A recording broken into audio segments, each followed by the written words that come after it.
Okay.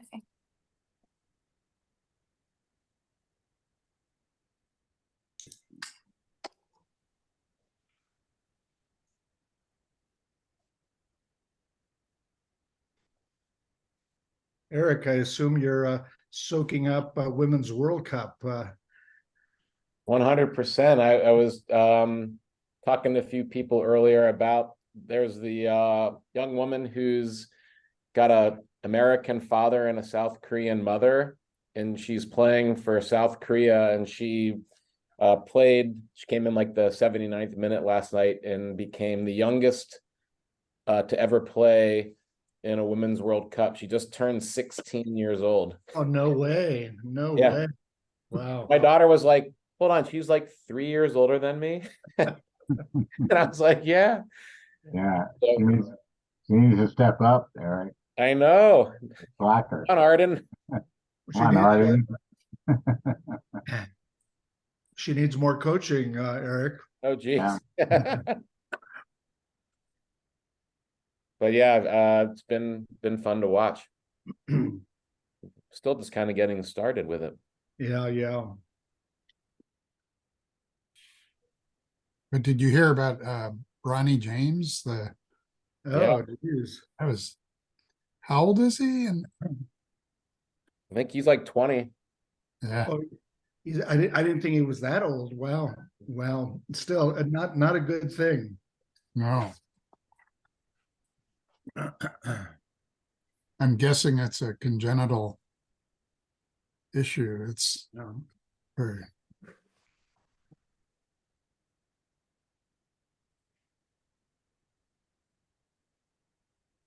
It was silent on my phone.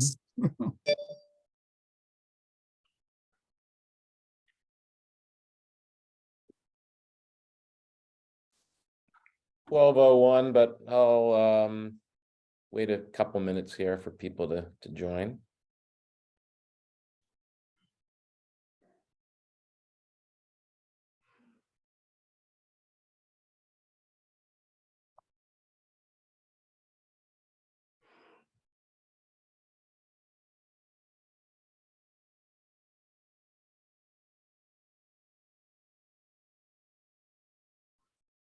And that's not a Zoom background, that's a real background. That's the new Miriam Tajrudi, you please pass on my regards to your worthless brother.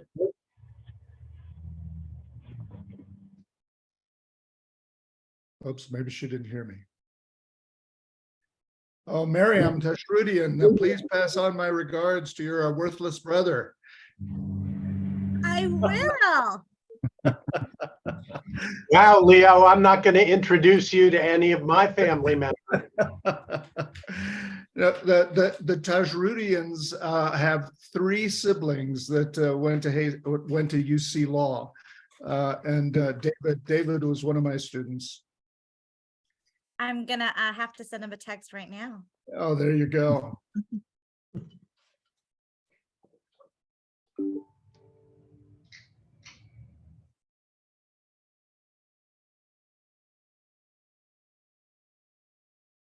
Oh, Charlene, how you doing?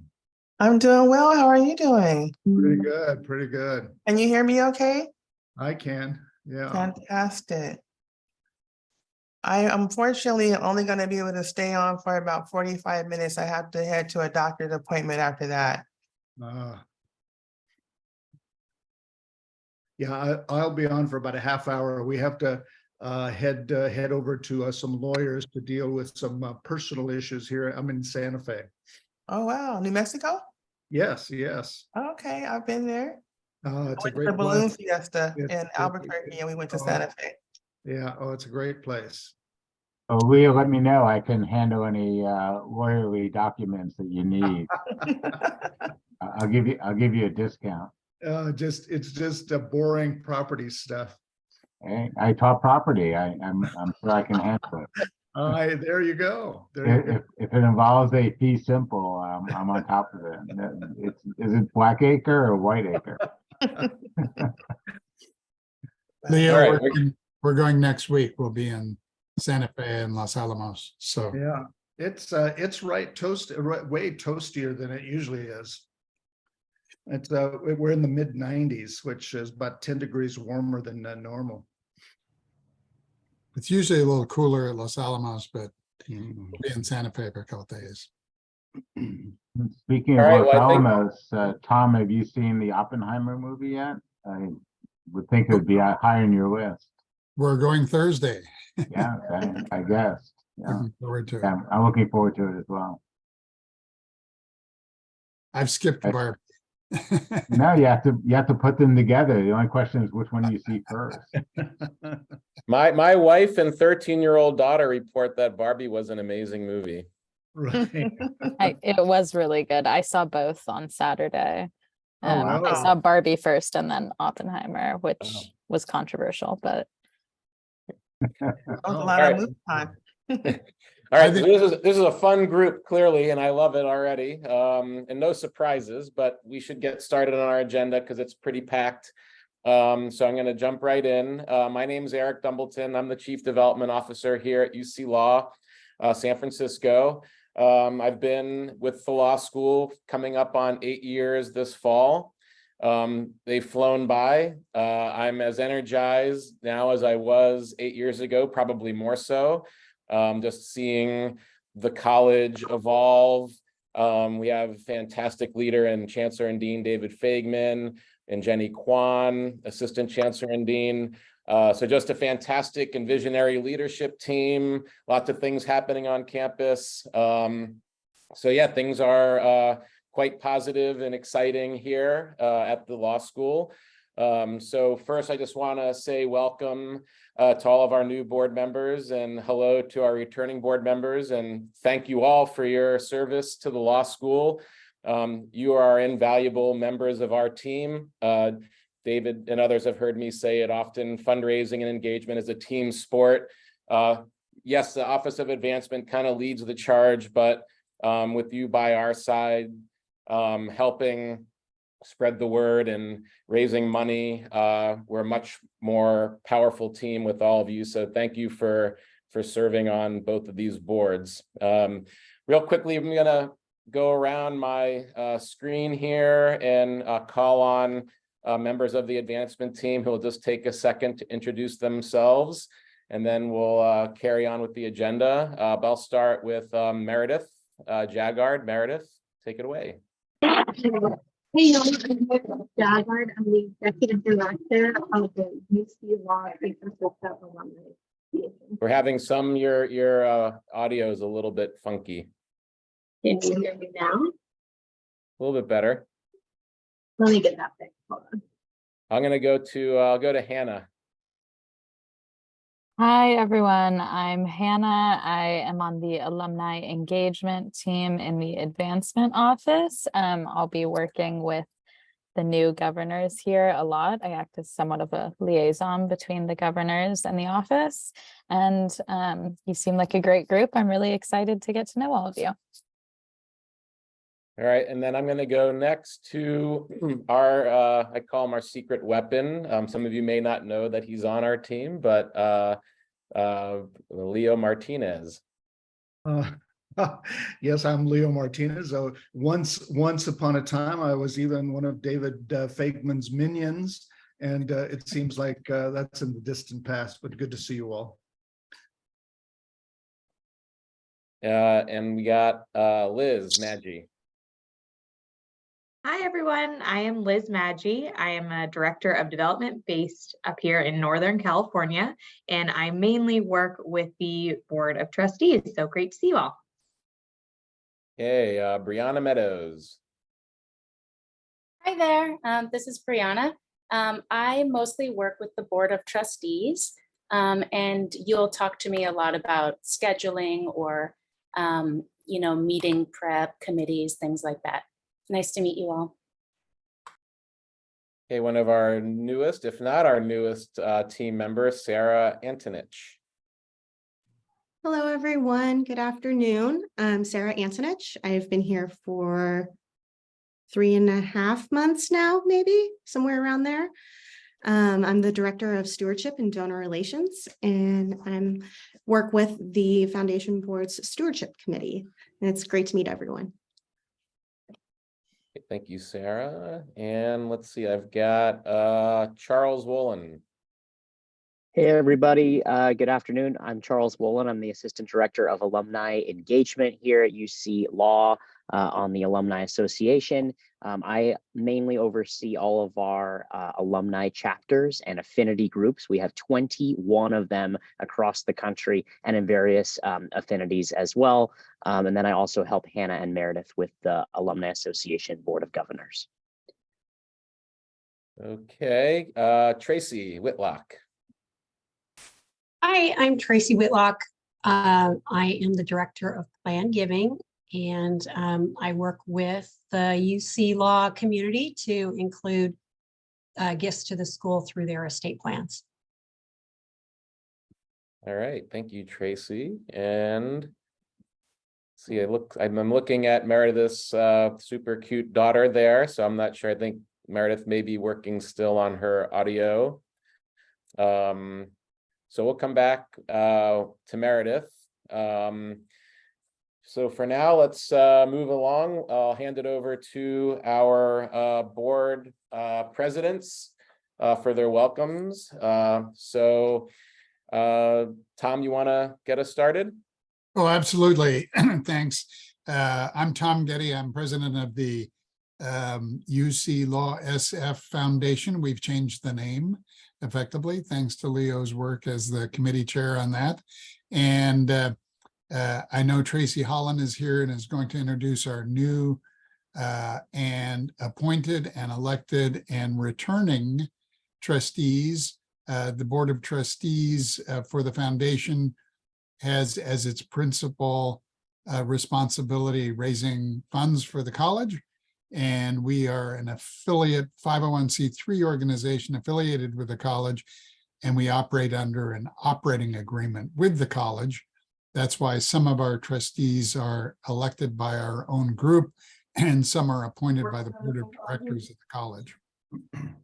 And I look forward to Tracy's introduction of our new trustees, and in advance, I'd like to welcome them today to this orientation and thank them very much for their commitment to serve on our foundation board. And I want to throw in a plug for our vice president, Jennifer Fung, who is on your screen here somewhere. And Jennifer, as first vice president, is just an outstanding and exuberant member of our board. So happy to have her as our vice president. Great, thanks so much, Tom. And I'll hand it over to Barbie Appelquist. Hi, thank you, Eric. I'm Barbie Appelquist, class of 2004. I'm currently in New York, but normally based out of Los Angeles. I am excited to welcome all of our new Board of Governors today.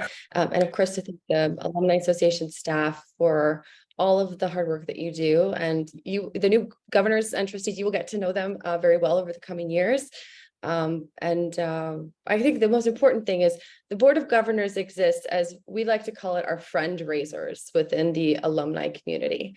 So our focus is increasing engagement between the Alumni Association, the alumni of the school, and also the new students as they're in the UC Law of San Francisco. How do we do that? We hope to increase engagement by our Board of Governors using their time, their talent, and their treasure. So our focus is mostly the first two, your time and your talent. So first, we're asking you to be part of our organization, part of the board with attending board meetings, hopefully maybe joining a committee, and then you can use your talent by stepping up into a leadership position after your first year. If you find a committee that you enjoy or want to contribute to, we're looking forward to having you as a chair or as a co-chair in future years. And then, of course, your treasure. Now, our pledge amount is much lower than the trustees. We ask only $1,000 a year or $3,000 spread out over 3 years. But please feel free to reach out to me or just anyone on the Alumni Association if that's a concern for you. There are different ways that you can meet that pledge. But again, just excited to have you here, excited to have a Board of Governors Secretary, Executive Committee member, Rodolfo Estrada, you each have probably gotten to know on the Board of Governors side, and you'll get to know more in the coming years. And I look forward to working with you. Definitely make sure after today to check out the packet that was sent. There's a page that has some dates coming up. For those of you who don't live in San Francisco, I think it's really useful just for planning your involvement with the school. Hopefully I'll see you in October, if not before. So thank you. Wonderful. Thank you so much, Barbie. Okay, I'm gonna real quickly go back to Meredith Jaggard. That's a good segue.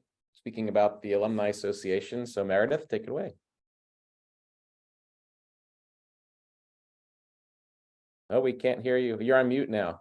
I love it. Very.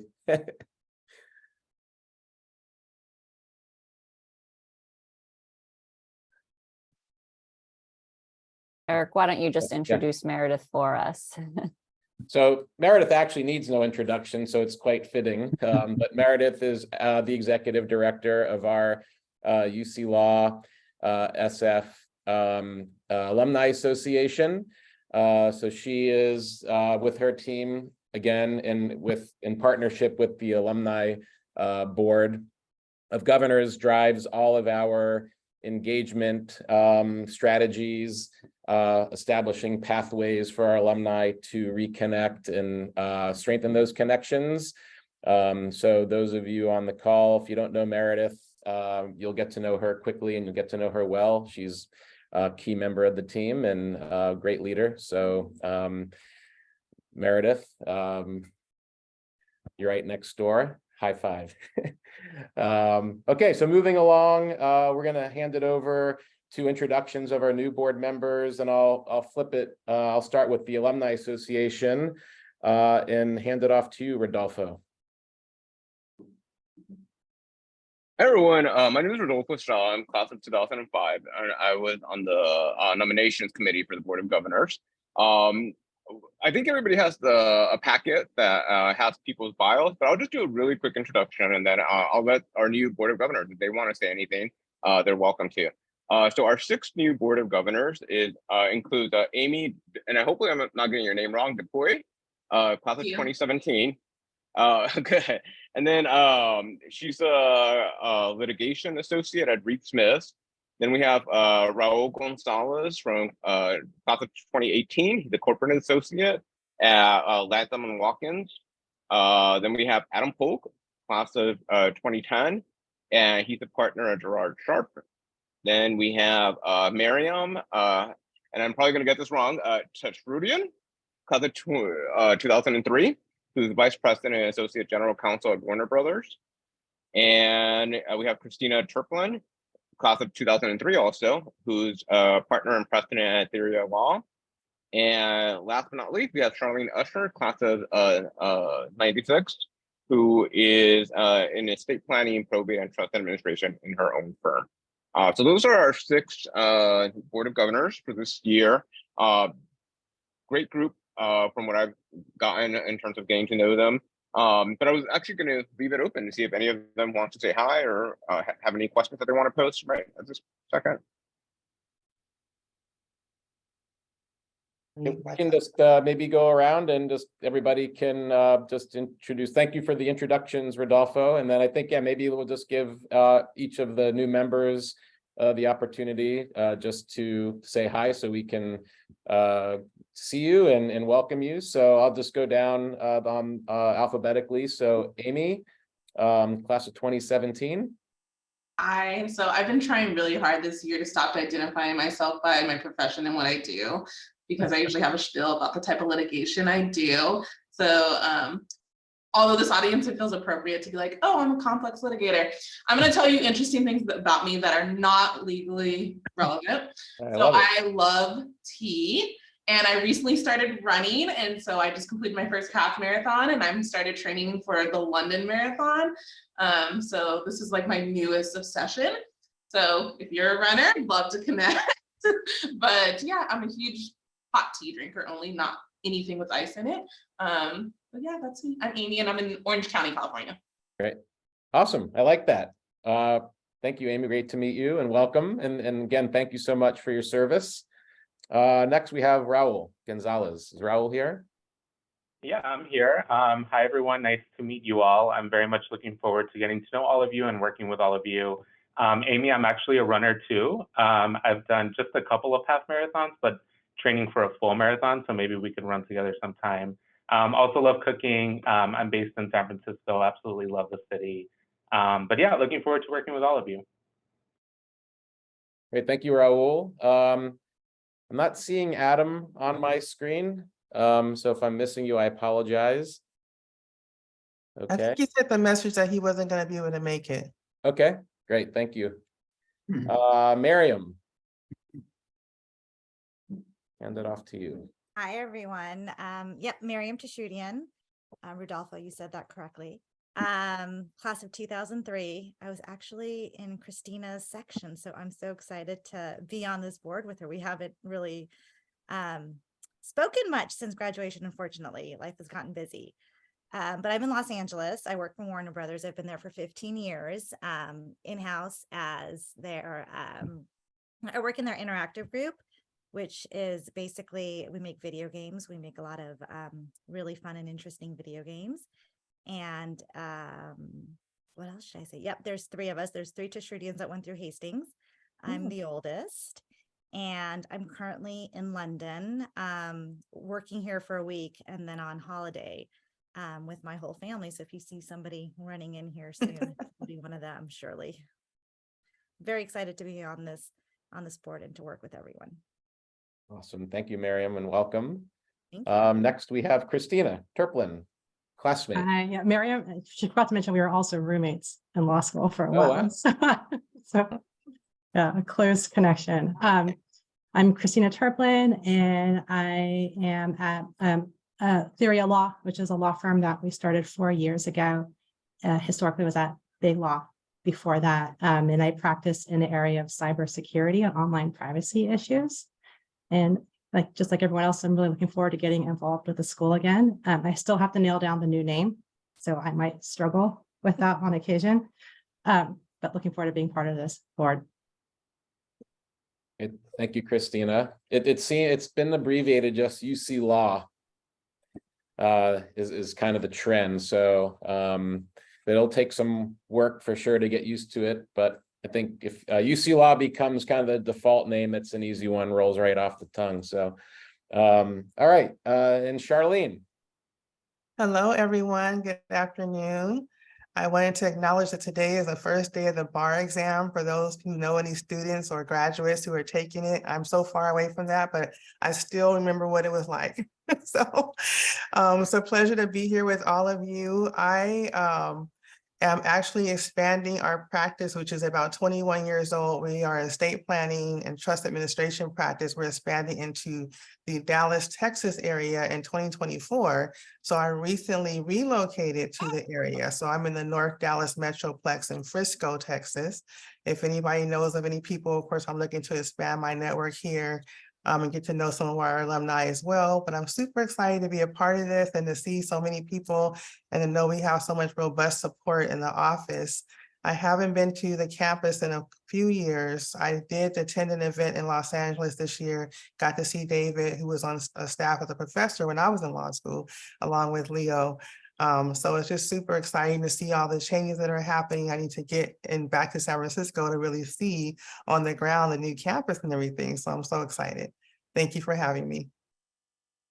Thank you so much, Charlene. We do make trips to Dallas occasionally. So next time we're planning a trip, we'll absolutely let you know that we're coming and love to see you there. And absolutely come check out the new campus at your earliest. It's really exciting. All right, thank you so much, Rodolfo, and welcome again to all of our new Alumni Board Association members, all our new governors. So now I'm going to hand it over to Tracy Holland, who will handle the foundation board.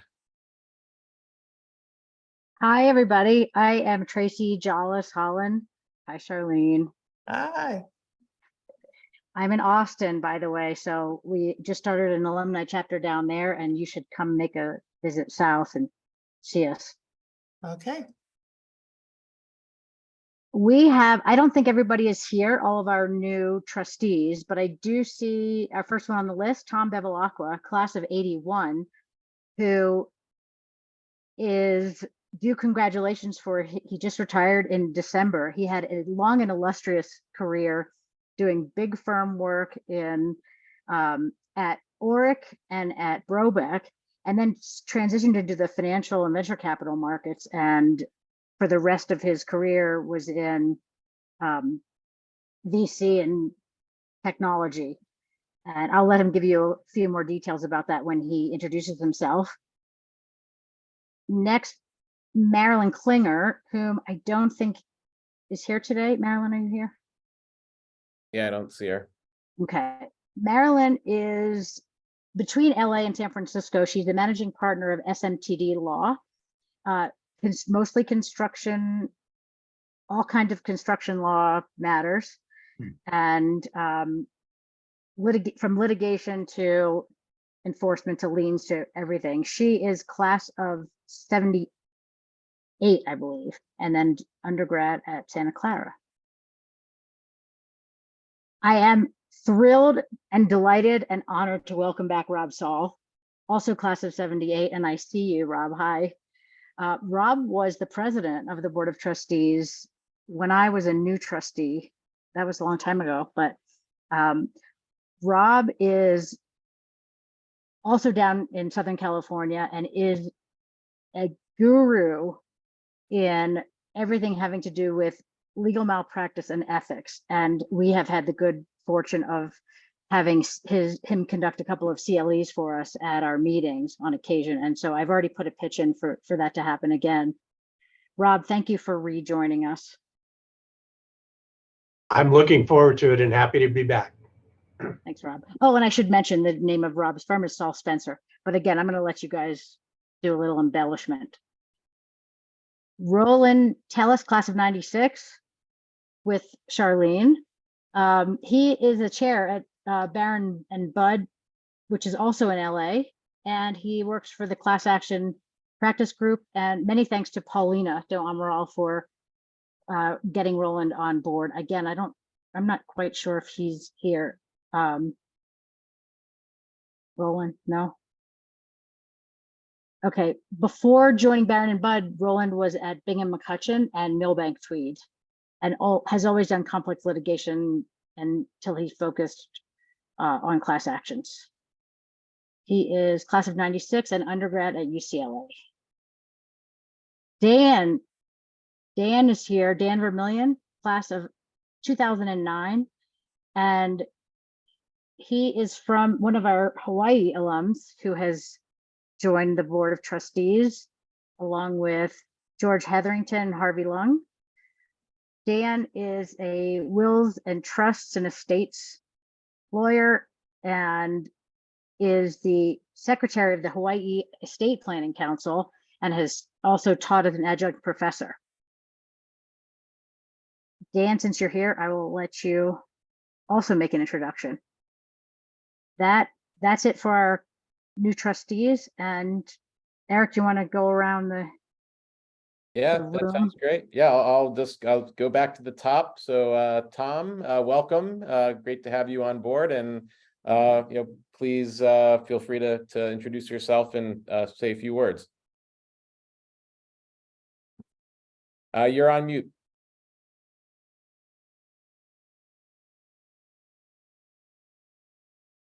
Big technology guy. Yes. There you go. Yeah, I have a tendency to screw that up. You and the rest of us.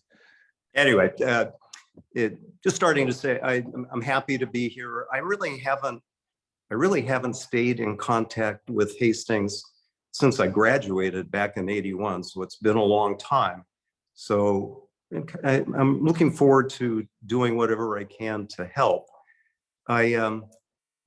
As Tracy was saying a moment ago, I haven't practiced law in quite a while. After leaving, large law firms and a securities practice, transitioned to one of my clients, which was an early stage bet at the time, and it worked out well. The company I went to was E-Trade. And then from there, ultimately transitioned into the venture capital business. And for the last 20 or so years has been sort of in the finance world.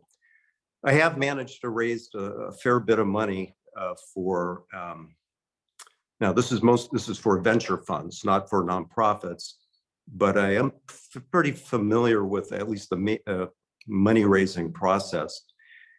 And probably the only other two things to tag on, I forget who said it at the beginning, I am a runner, so someday when we all meet, I would love to be out there running. The other odd thing about me, which I get a lot of grief from at least my wife on, is I've been a vegan for a pretty hardcore vegan for the last 17 years. So I can trade recipes with anybody who wants to. Thank you, Tom. And we have Golden Era is literally right next door to the Golden Gate entrance of the Kachet Law Center. It's a vegan restaurant that, as one who's not a vegan, I love Golden Era. So next time you're on campus, you'll have to check it out. Will do. Fantastic. And Tom is a class of 81, so we have a strong contingent of 81 folks. Oh, I probably should add, just to, you know, I live in the Bay Area. We live in San Francisco. Where I am now is we built a home up in Sonoma, so we kind of go back and forth. Sounds great. Well, we're thrilled that you've joined the foundation board and you're reconnecting with the law school. And it's my job to say this, but I truly and authentically mean it. I think you're going to be thrilled that you made this decision, because the school is, as I mentioned at the outset, just on such a exciting and I think kind of consequential trajectory. So it's a good time to be joining the board and this team, and we welcome you and appreciate your service and support, Tom. Cool. Thank you. All right. Rob, Saul, I echo Tom, and I know everybody else on the screen here who knows you, my friend, but it's wonderful to see you. And I'm so excited that we have you back on the foundation board. So welcome. Good to see you. Eric, we have to get together and spend another evening at the Little Shamrock. I'm in. Twist my arm. Hello, everyone. I'm Rob Saul. I am with Saul Spencer, Callis and Krieger in Laguna Beach. My practice and our firm's practice is in all things professional responsibility. We do expert witness work. We prosecute and defend legal malpractice claims and fee disputes. I was on the board of trustees, I believe, for about 13 years. And ended with 2 years as president. And I have taken what I consider to be a well-earned hiatus of 7 or 8 years. But now I'm back at the urging of Tracy. And Tracy, I appreciate you giving me a call because I sure am happy to be back in the fold and ready to do some work. Awesome, Rob. Thank you so much. And again, great to see you and look forward to getting together in person soon. All right, another good friend, Dan Vermillion, who is in Honolulu. So Dan, I'll hand it over to you. Thanks. Yeah, I once did a half marathon in 2009. I couldn't imagine a universe where I'll repeat that. So I grew up in SF, about a block or two away from where Eric currently lives. So he kind of keeps an eye on the hood and gives me updates about trimming of trees and painting of houses and whatnot. You know, UC Law, former Hastings, near and dear to my heart growing up in the city. So, you know, super excited to be a part of Foundation and, you know, looking to be able to help however I can. Okay, thank you, Dan. Yeah, so I live at 17th and Quintara. Dan grew up in a really cool house on the corner of 16th and Quintara. And whenever I see Dan or whenever we talk, I always like, to me, it's always that's like Dan's house, like no matter what, for life. So I always, like you said, give him updates. They painted it green. I'll send them pictures.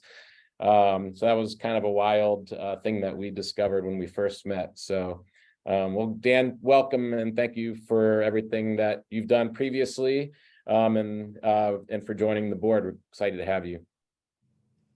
Okay, so now I'm going to hand it over to our leader, Chancellor and Dean David Fagman, who will give you a, I don't know if I'll use the word brief, but he'll give you an update on things that are happening here at the school. So David, without further ado, over to you. Yeah, the word brief rarely is used in the same sentence with my name. So hope you guys have a couple hours. Appreciate it. First of all, I just want to echo what others have said. Thank you for all the work that you do. I just really enjoy meeting with the trustees and the governors, and you all are just fantastic partners in everything that we're doing on campus and beyond. I do want to take a moment to introduce and have her introduce herself, the Assistant Chancellor and Dean, and my Chief of Staff, Jenny Kwan. Jenny, want to say hello and introduce yourself? Sure. Hi, everyone. I will be brief. Not teasing. Jenny Kwan, I have the privilege of being the Assistant Chancellor and Dean here and David's Chief of Staff. I came here 4 years ago after doing about a decade at Cal, most recently supporting the last two chancellors there. And someone said, hey, actually a UC Law alum who works at Cal said, you should go talk to that David Fagman guy. Things are happening in downtown San Francisco and it's a time to be here. And I have regretted not a single day making that decision. So really, really excited to meet the new folks here today, but also so excited to see people coming back. Rob, it's so good to see you back too. And you're under the care of incredible leadership, alumni leadership included, as well as the staff here. You know, the people who engage at UC Law are just top notch and are just so committed to this place. And just really excited. And we rely on alumni so much for advice on the pulse of how things are going out there. It's very easy for us trying to run a campus to get sucked into the issue of today right in front of us in the halls. But we know that our community and our reach is so much bigger than that. So just thank you so much for your time and commitment. Great. Thank you, Jenny. And I do want to tell Miriam that we have a screenplay that we're working on. So we'll give Warner Brothers the first right of refusal on that. The experiences of being a dean at now UC Law. So I want to just give you a quick update on what's happening on campus. A lot of what's happening involves the new buildings, and I'm going to leave that to David Seward to provide some pictures and description of where those are. I'll just touch on a couple of things in that regard. We have a great entering class coming in geez, just a couple of weeks. We have about 400 new students coming in. We expect it to melt down to around 390, which will be our entering class for 2023. The LSAT and GPAs, the LSAT is holding steady. I think it's about a 160 this year, which is the same as last year. And the GPA, which went up a full point last year, again, is holding steady at a shade over 3.6, actually a little bit more than a shade over that. So a really terrific class coming in. I think it's about 23% of the class are first generation students, meaning first in their families to go to college, much less law school. And over 50%, about 54%, I think, are students that identify as students of color. So it's an extremely talented group, it's an extremely diverse group, and we're just incredibly excited to welcome them just in a few weeks.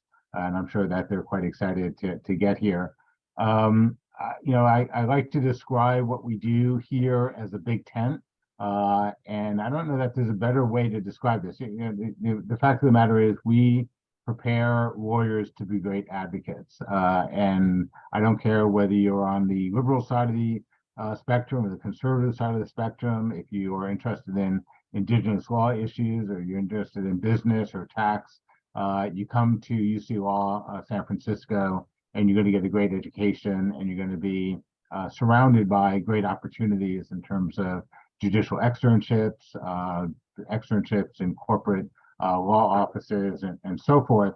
But just give you a sense of just how, and one of the great things that we have is being a large law school, we really have this incredible variety of opportunity.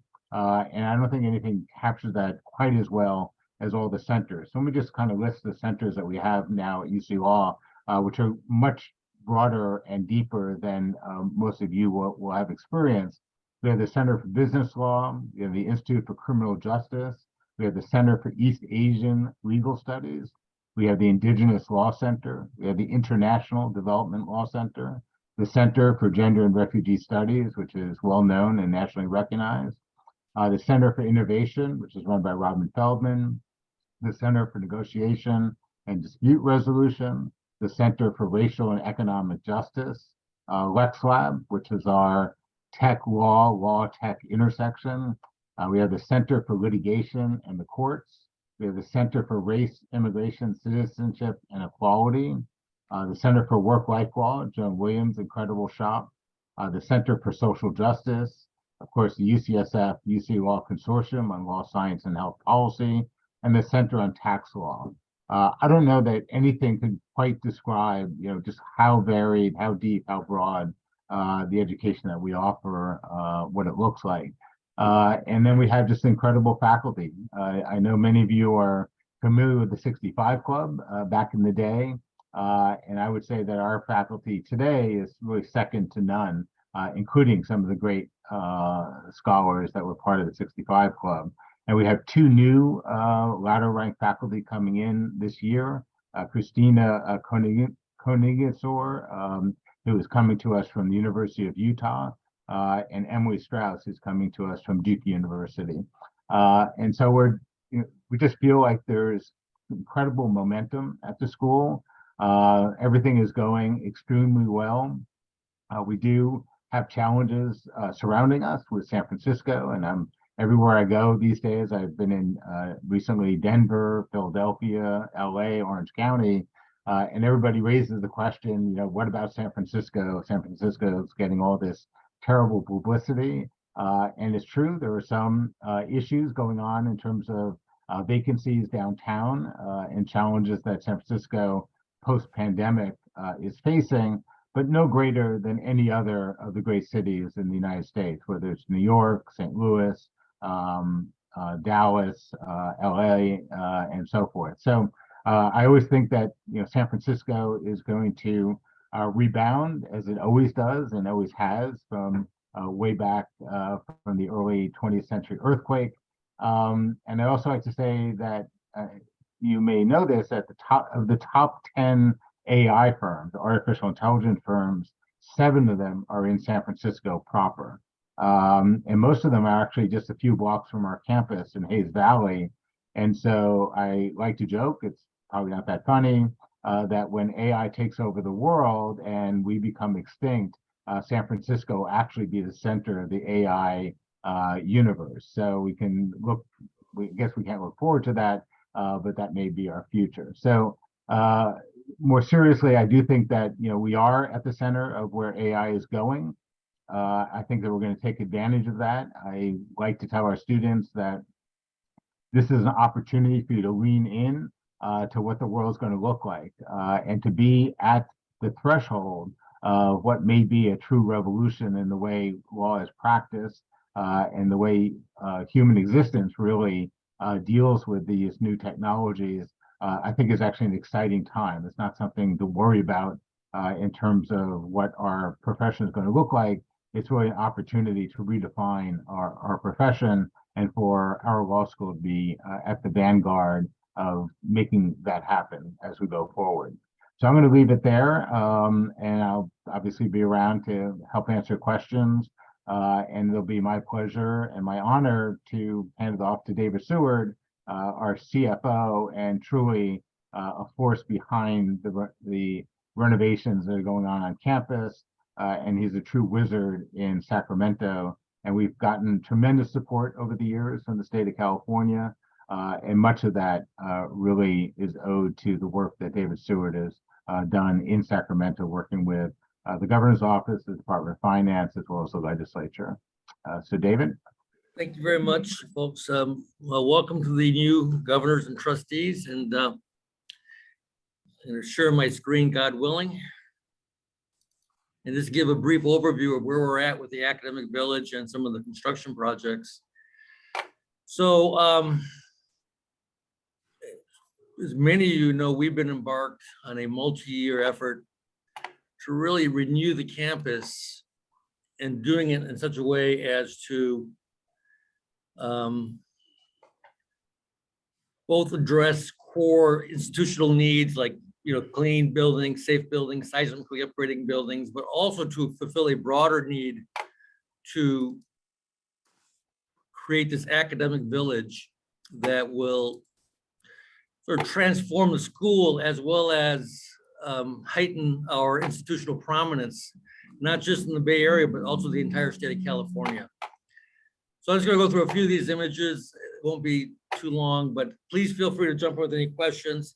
So here is our soon to be completed building at 198 McAllister, the Academe at 198.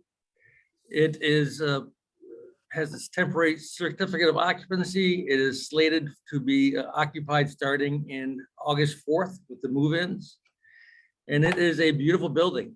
This is the largest residential project underway in San Francisco today, with 656 units. It's, I believe, an architectural gem. Here you see the atrium with the light well, the courtyard. There's a small garden area at the bottom. And Charlene, I do want to take you for a tour when you get into campus. So this is how it fits into the rest of the Civic Center.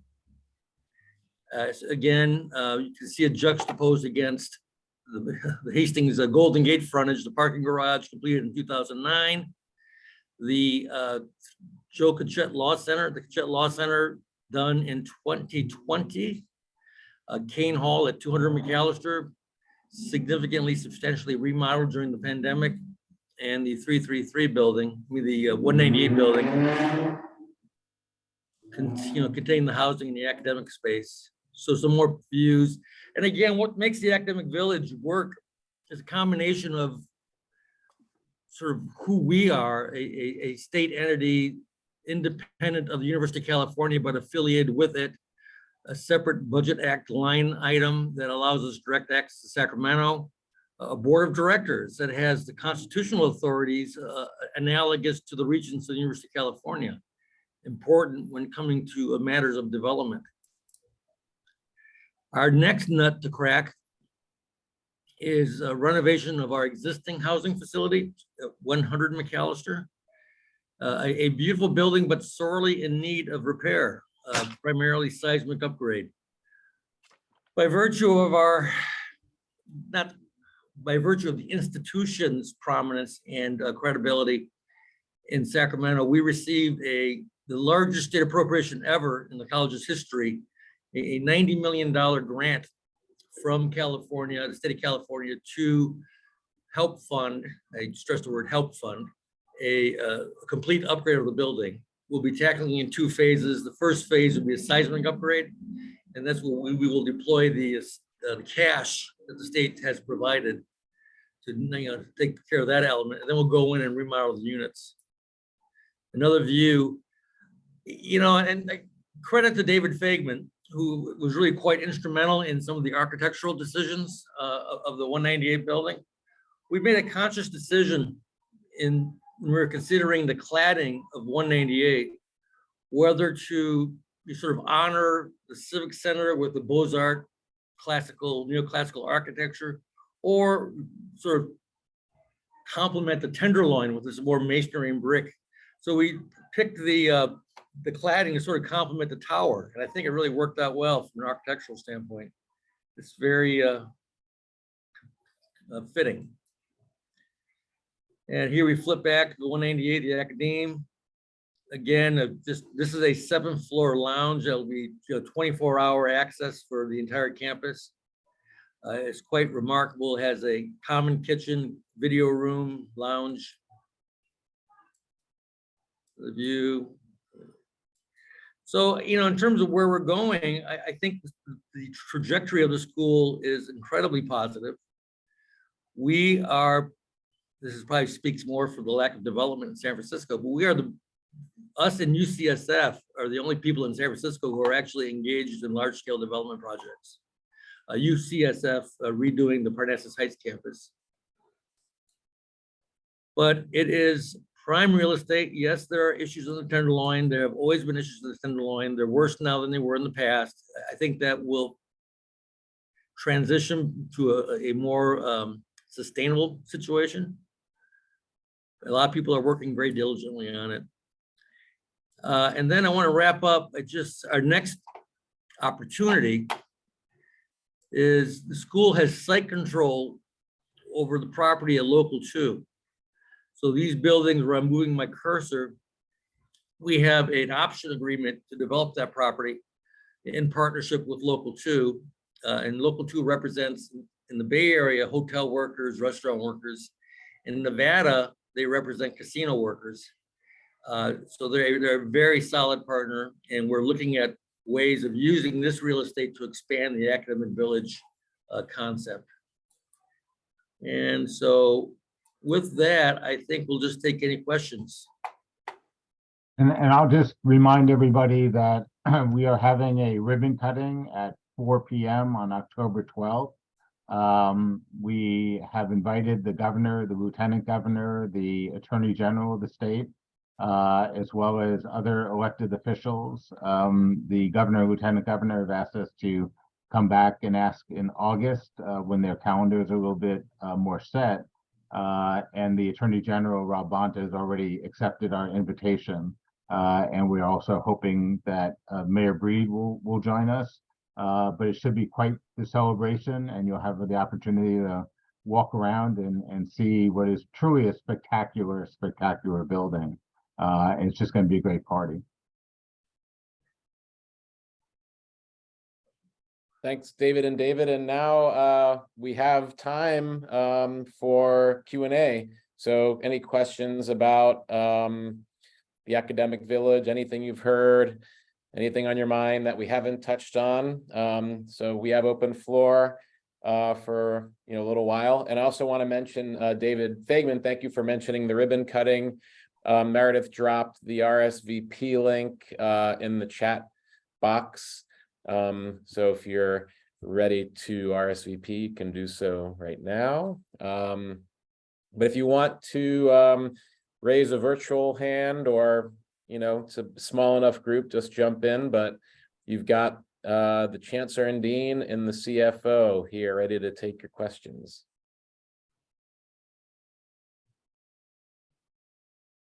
Okay, I've not ever seen this, so I will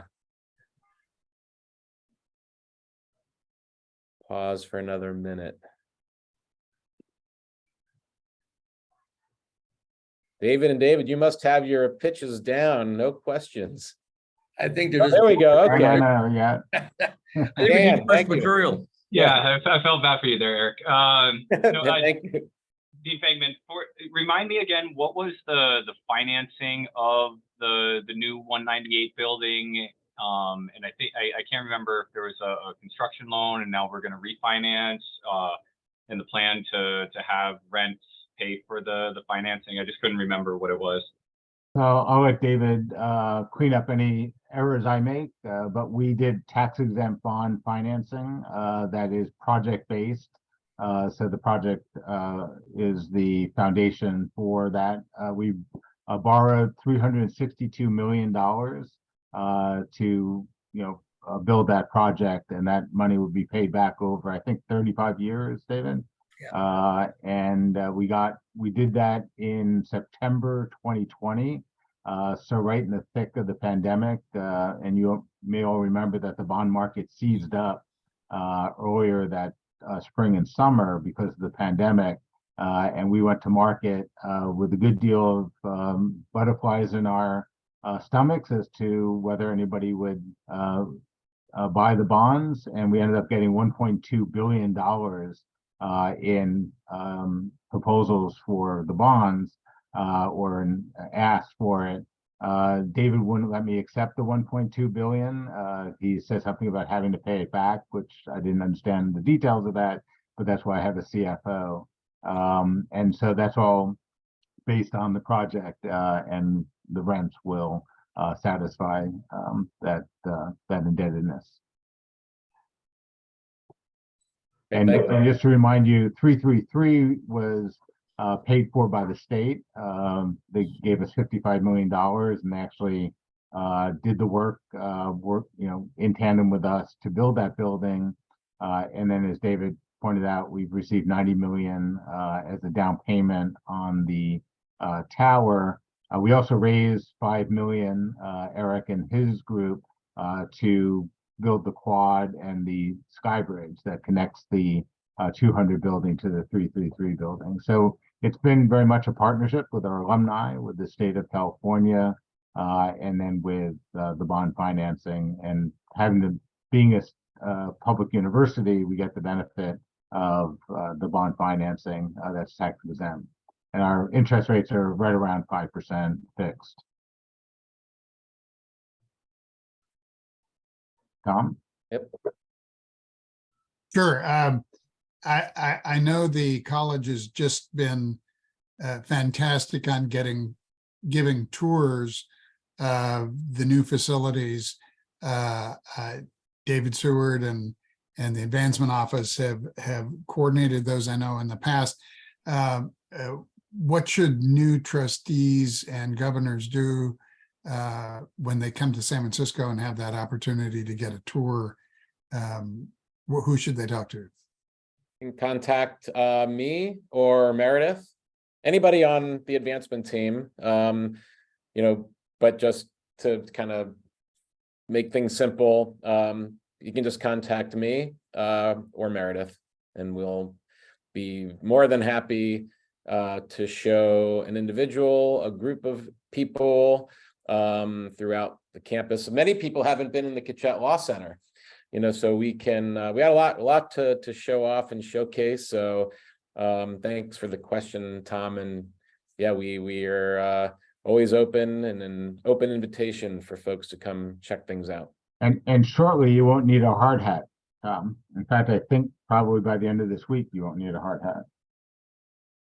And if anybody wants the House of Mystery tour of the tower, I very much enjoy giving those tours. It's quite a building. It has many dark passageways. Yeah, you get to see where the bodies are buried, actually, literally. So. Okay, any other questions? We can certainly break early, which will get us ending a little bit early. Okay, so we had scheduled a 5-minute break. It's 12:57. Why don't we give ourselves an extra 3 minutes and come back at 1:05. So we'll get going again at 1:05, and that puts us remarkably 10 minutes ahead of schedule. Okay, and I'm going to sign off with this break and hand it off to my many better halves that will come on here on out. So great to see everybody, and I look forward to seeing you at the meetings in September. Thanks for joining, David, and see y'all at 1:05. Bye-bye.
Okay, 105, and people are starting to reappear.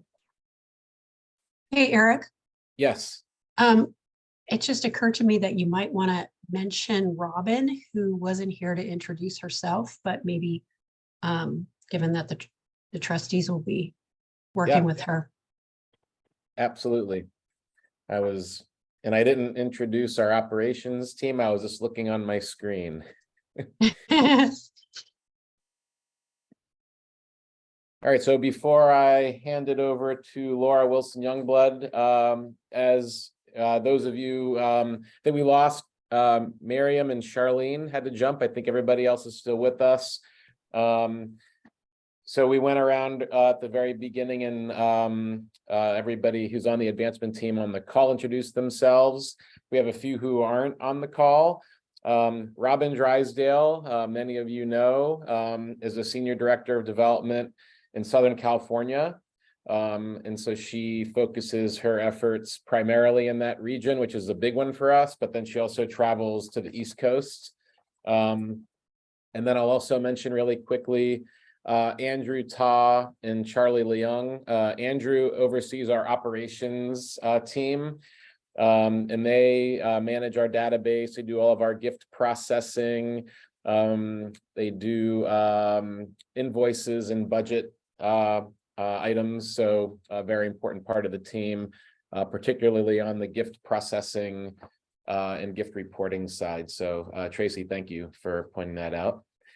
Okay, so moving on with our agenda, we're going to hear from some of our senior administrators. They're going to talk about some items that are either applicable to you as volunteers, and also share information that is important for you to have as volunteers.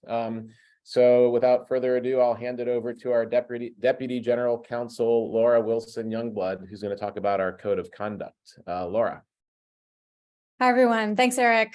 It's nice to see you all, and it's nice to meet you, to those of you I haven't met yet. As Eric said, I'm Laura Wilson Youngblood. I'm the Deputy General Counsel at UC Law SF. Before jumping into the code, I'll give you a little bit of background about me and the Office of General Counsel. I started at UC Law SF about 4 years ago, and I'm one of 2 attorneys for the college. So it's myself and John DiPaolo, who's our general counsel.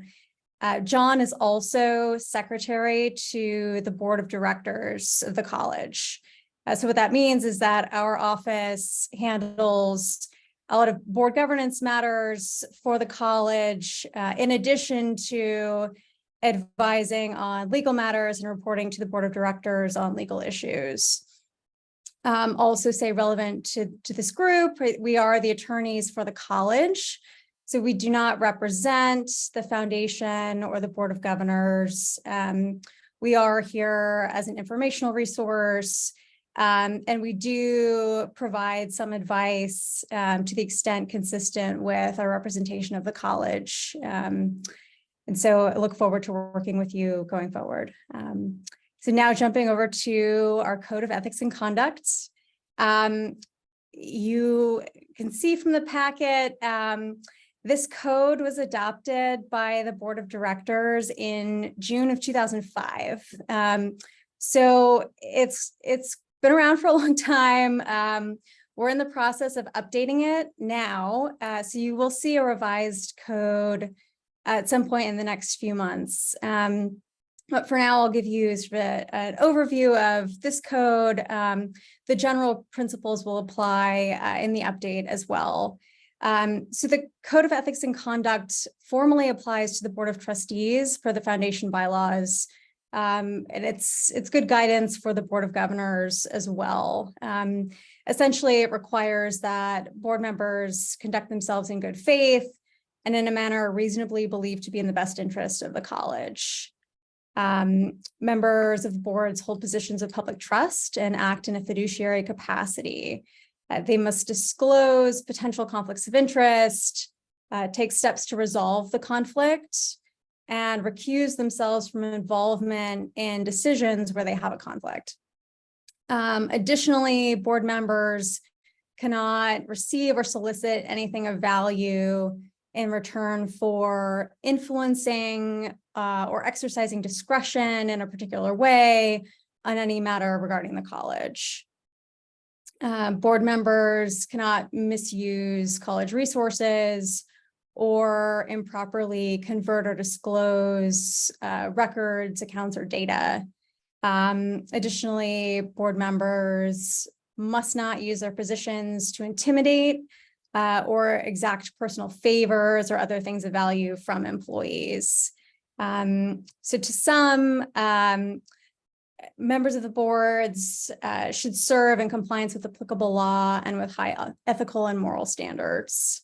I know that's a lot, so as you have questions, if you have questions, happy to answer them now or at the end of the session. But thanks again for having me. Thank you so much, Laura. We have a few minutes still here, so if anybody has immediate questions for Laura, you want to raise your hand or jump right in.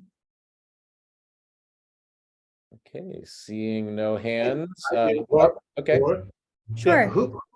Who is doing the revisions to the code of conduct? Is that at the trustee level, or is it coming from the general counsel's office? Where's that work being done? Yeah, so that's being handled by the general counsel's office in coordination with some other senior college administrators. So it's the college's code of ethics and conduct, and it applies to the foundation because the foundation has opted in within its bylaws. So the foundation does not have a separate code.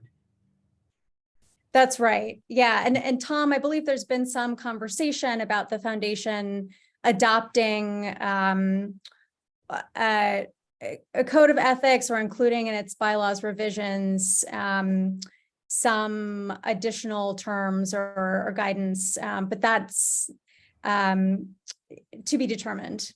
Yeah, exactly. If I can address it, Rob's concern, we have a committee that's looking precisely at the code of conduct questions for the trustees, obviously, and clearly the current code of conduct applies to the directors. But we have a subcommittee or a committee or an ad hoc committee headed up by Leo Martinez. So Leo's going to finish out his committee work on that this summer. And by fall, we hope to have an approach to either revising what we have in our own bylaws for the trustees, integrating fully what the college uses, or working with a separate code. So that's all sort of up in the air, but we're going to get it resolved soon. Thank you. okay, thanks, Tom and Rob, and thanks again, Laura. So we'll keep going through our agenda here. And then if anything comes to mind, obviously, and of course you can raise your hand and we can go back. But for now, we'll continue moving and I'll hand it over to June Sakamoto, Senior Dean of Enrollment Management. Hello, everyone. It's great to meet you. I'm June Sakamoto. Thank you for your continued dedication to our law school and to our students. I'm just going to give you a brief background sort of about me and then the department that I have the privilege of running. I have been at UC Law now for 10 years. Prior to doing this, I ran Temple Law School's program in Japan. And before that, I was an attorney at Milbank for a number of years in their Los Angeles and Tokyo offices. The enrollment management department is the department that I get to oversee, and we are admissions for all of our programs as well as financial aid for the entire law school. And the programs that we currently run are the JD, obviously. We have the LLM for international students, the Master of Studies in Law for non-lawyers, a certificate of studies in law, which is also for non-lawyers, but a 1-semester program for people to really just get sort of the nuts and bolts of the language of the law. And also the Master of Science in Health Policy and Law, which is a jointly conferred degree with UCSF Medical School that is run through the consortium that we have here. Our financial aid office is an office of 3, and it takes care of making sure that all of our students are able to get the funds that they need to attend law school. And so the 2 pieces that our boards generally have the most contact with us about are scholarships, and also now that you all have these great titles and positions here, you might be hearing from friends and family of friends of people who are applying to law school. So I just wanted to give some guidance as to what to do if you are approached by someone who is interested in applying to us. But first, for scholarships. So we have a number of scholarships that we are able to award to students, hundreds, thanks to mostly our alumni. Generally, we award scholarships upon admission and then to continuing students. So those are the 2 biggest buckets of scholarships that we award every year. As you're, talking to people who might be interested in giving to the law school, the most unrestricted scholarships are the easiest for us to award, which is great because then we can really quickly and easily find deserving people for those scholarships. But the Advancement Development Office is incredibly good at making sure that the people who need the scholarships the most are able to get those scholarships. Sort of, we can structure these scholarships so that our students with the most need, or the students who you really care the most about, are able to, we're able to structure something to be able to get money in the hands of our students. Other than scholarships, we are mostly funded by federal loans. So every year we've got over $31 million of federal loans coming in. So every dollar that can be raised for scholarships really helps our students not have to carry such a large debt burden upon graduating. And then for our applicants. So if you are lucky enough to be approached by someone who is interested in learning more about UC Law SF, I encourage you to have them reach out directly to the admissions office via admissions@uclawsf.edu, and we will walk everyone through the process. We don't give priority or any kind of, blessing to anyone who is brought to us by a member of the community. But that said, it is incredibly helpful to be able to get more information from anybody who knows the candidate as well as our law school, to get a better picture of who this person is beyond, the 50 pages of their application that we're going through.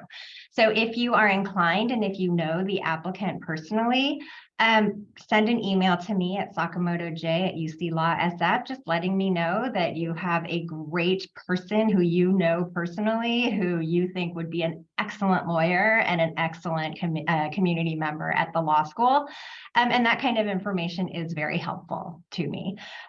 So often, trustees and alumni will ask, like, is it okay for me to send an email? Like, I feel weird about this. It's not weird. It is absolutely okay. And what we do with it is sort of within our purview as admissions professionals, but the more information we have, the more helpful to us. I'm happy to take questions now or after Amy speaks, whatever works best for you, Eric. Yeah, we have a Q&A with Laura, you and Amy at the end, but if something is top of mind right now, I'm open to questions and invite people to jump in. Otherwise, if I see no hands, thank you, June, and we'll stick around again for a few minutes when we're all done to see if any questions do come to mind. But for now, we'll move on to the Assistant Dean of our Career Development Office, Amy Kimmel. Amy, off to you. Hi, everyone. Thank you so much for being here and agreeing to be a part of this board and to give back to our great UC Law SF community. I too am alum, class of 01, so I'm always excited to be involved with our boards. I was a partner in a general civil litigation law firm for about 15 years before returning to UC Law SF, and it's been fantastic. I joke, but I'm actually serious. The students are so much nicer to work with than my clients ever were. I'm joined here in the office by 5 other attorney counselors, our recruiting director and our office manager. As many of you know, we handle everything from resume review to cover letter review, interview prep, job strategy, offer negotiations, everything. This is done through one-on-one appointments as well as workshops, panels, seminars, and more. This year, just so you all know, I want to update you on a really exciting development. We are in our 2nd year of our professional development graduation requirement. This is something that all students have to do to graduate. They have to meet with us once in their 1st year and once in their 3L year, and they have to attend a series of events, mostly in their 1st year, some required events about some really foundational topics in their 1st year, and then a couple other events through their 2nd and 3rd year. We also run sort of those traditional big OCI programs, the public interest, public sector career fair, and we have a brand new job board. So I encourage everybody, you know, if you are hiring or if you happen to be looking, please join, as well as the new Graduate Alumni platform. I'll just put another plug for folks to join that as well. It's a really nice new platform. Some great ways for alumni to get involved are our twice yearly alumni mock interview program. I think some of you actually already are involved in this. This happens in January, right before the Public Interest Public Sector Day, and then in July in preparation for our OCI program. So we'll be sure and follow up with this board in advance of our January program. If anybody's interested in participating, we'd love to have you. Another great thing I'll plug, if you are not local, being involved with those alumni associations are great. It's always so wonderful to be able to connect students who are interested in legal markets outside the Bay Area with some of our great alums in these other areas. So please keep, I know some of you again are already very much involved in that, and I really appreciate that. Of course, the best way that you can help us is to hire UC Law SF. I will circulate a resume book to the advancement folks after this so that you can take a look at some of our recent grads who are in the market right now, who are on day 1 of the bar exam. So I probably won't send it out till Thursday. We'll let them get through that. But take a look, send it to your networks. And if you need a student, a recent grad, a more experienced attorney, please don't ever hesitate to contact me or get on that job board and post it yourself. We can also do some targeted outreach. We can facilitate interviews, however much or little help that you need with your recruiting efforts. You know, we had another really strong employment year this year with over 90% of our class of 2022 being employed. And part of that is because of our amazing alumni community and all the folks who are ready and willing and eager to hire our UC Law grads. So if you have any questions about recruiting, or just really about anything, please don't hesitate to reach out. Again, I'm a proud alum, and so I love hearing from you all. And I thank you so much for being here today and all you've already done. Awesome. Thank you so much, Amy. So now just a quick open the floor. If anybody has questions for any of our 3 presenters, Laura, June, or Amy. We'll pause for a second. Tom, go ahead. Thanks very much. June, do you mind running through again when donors give and they want to give for scholarship purposes, they often think, I want to target a scholarship or name a scholarship or endow a scholarship. But what you're looking for is unrestricted scholarship money. Can you kind of reiterate how that works so that our donors and we as people who reach out to donors know what to say, know what you need the most? Absolutely. Thanks for that. So scholarship money, I think you do have to actually, target scholarships, and I don't know who else is on this call who might also be wanting some money. But if a donor wants to earmark money for scholarships, that probably does have to be earmarked for scholarships as opposed to sort of general use. Once a donor wants to, commit to giving funding to our students, the most general sort of parameters around that is the most helpful. So, with Prop 209, we cannot actually give money to, we can't take awards that are supposed to be given to a person of a certain gender or a certain race or, certain age.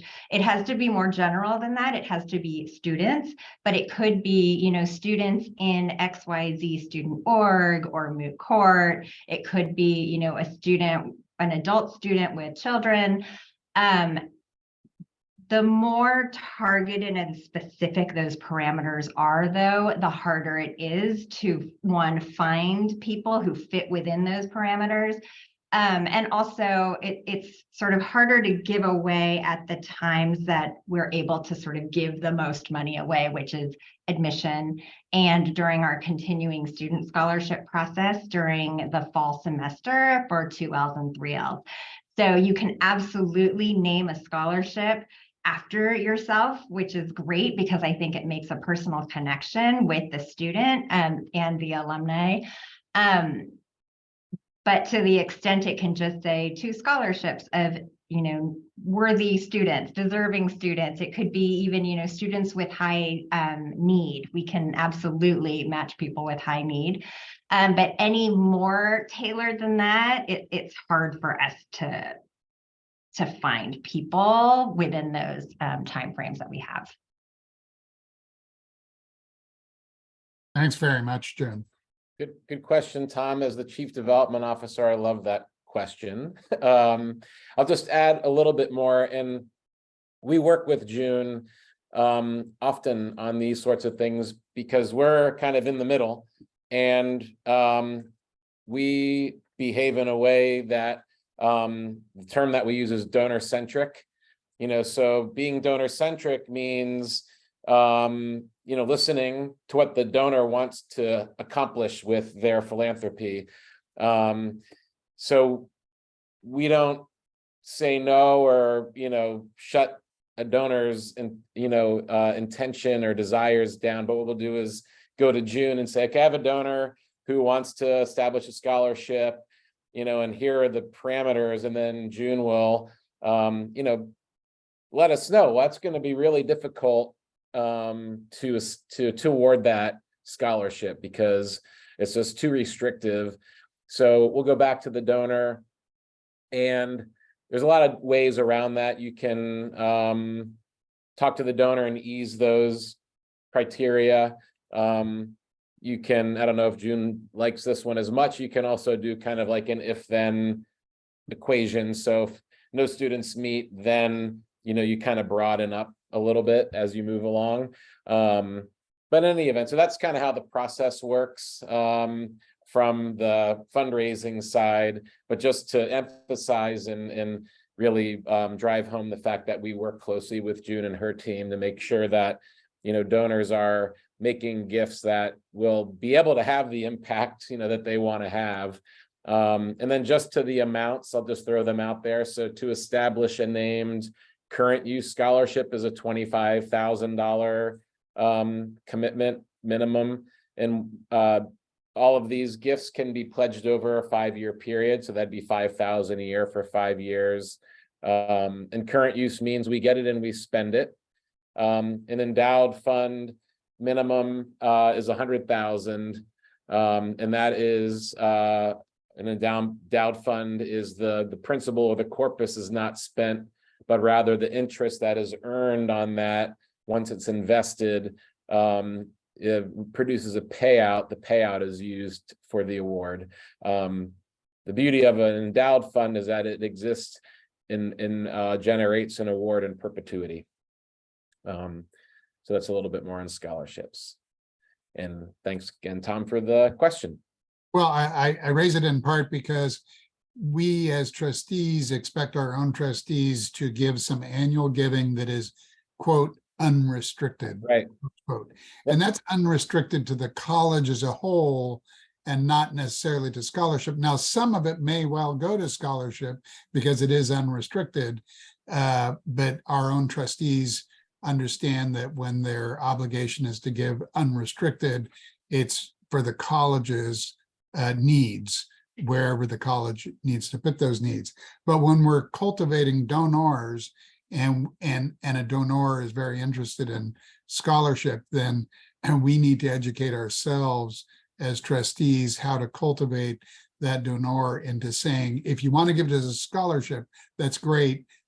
Don't put too many strings on it, because June would prefer it to be with fewer strings. Does that make sense?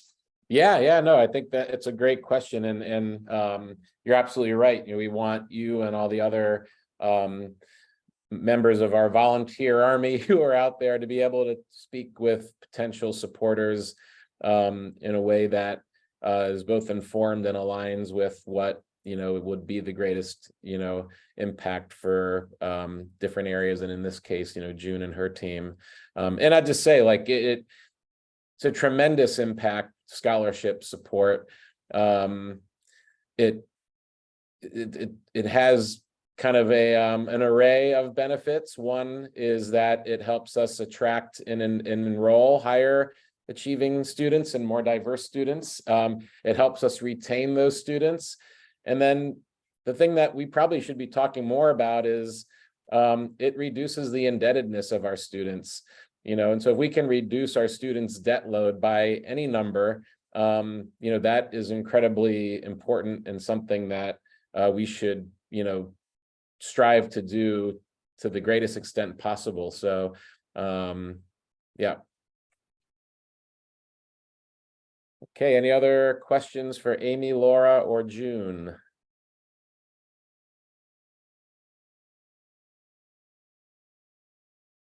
Okay, so I think that brings us to the conclusion of our new board member orientation.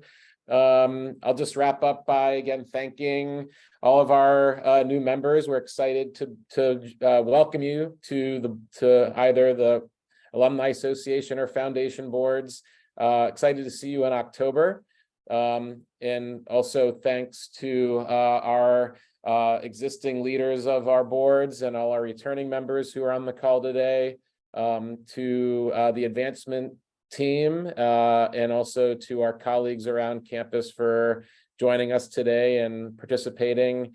We're super excited. Gonna enjoy the rest of the summer, then we're super excited to really get going.